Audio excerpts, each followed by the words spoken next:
cette nouvelle édition, saison 2 de ce qu'on a nommé maintenant Google Foot, puisqu'il s'agit d'un match, d'un championnat avec 20 équipes qui se disputent un diaporama illustré augmenté pendant 2 mois et demi.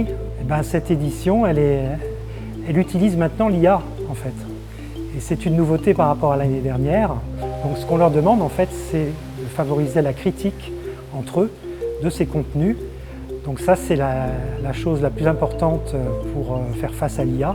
Deuxièmement, on les invite aussi à repenser le design de leur diaporama. Donc on a vu des illustrations assez percutantes qui utilisent des narratifs basés sur les mangas notamment. Donc la créativité, c'est quelque chose qu'ils ont. On souhaite révéler des talents, notamment à l'université, sur ces aspects-là. Ensuite, il y a les avants, en fait, ceux qui marquent des buts, ce sont plutôt les gens qui ont la possibilité de communiquer. Donc on a vu des bons communicants sur scène, là. Et donc ça, c'est la communication, le 3e C qu'il faut développer auprès de nos étudiants pour faire face à l'IA. Et enfin, donc la 4e C, c'est la collaboration, donc la possibilité pour des entraîneurs de savoir coordonner le travail d'équipe. Donc ça, c'est aussi un atout qu'on a vu s'exprimer dans ces équipes-là. Ils ont mis beaucoup de cœur à l'ouvrage. Et donc voilà, ces 4 C-là, c'est véritablement quelque chose qu'on doit développer dans le projet Bien une université. J'ai joué le rôle de coordinateur en chef, qui a un rôle très précis et qui est un peu le rôle majeur, qui est en fait le chef de l'organisation du diapositif. Et dedans, j'ai dû superviser le travail de chaque personne, un peu comme un chef d'orchestre. Au début, c'était un travail sur soi-même, parce que c'est difficile de développer ses compétences, sachant qu'on sort de loin. C'est plus des compétences qu'on retrouve dans le milieu professionnel, qu'on n'a pas encore eu le temps d'aborder.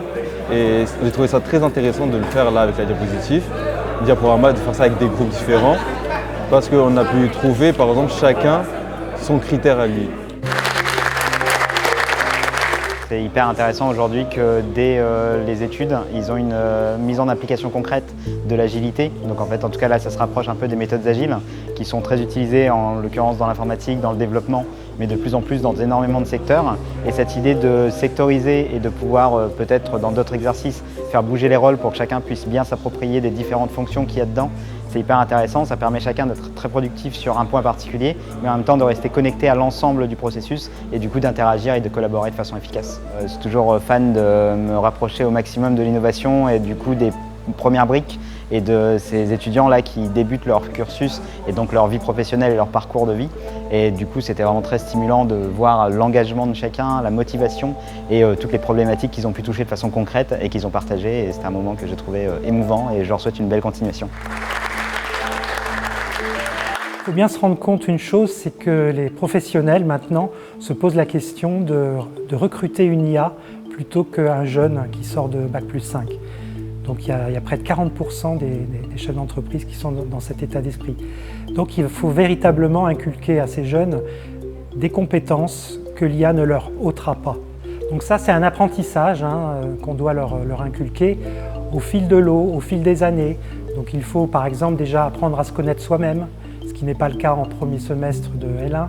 Ensuite, donc, il faut qu'ils développent leurs capacités relationnelles, travailler en équipe, donc c'est ce qu'on fait dans ce projet Google Foot. Ensuite, il faut imaginer d'autres formes de compétences à évaluer au cours du cycle, au cours de la L1, de la L2, de la L3, puis encore master.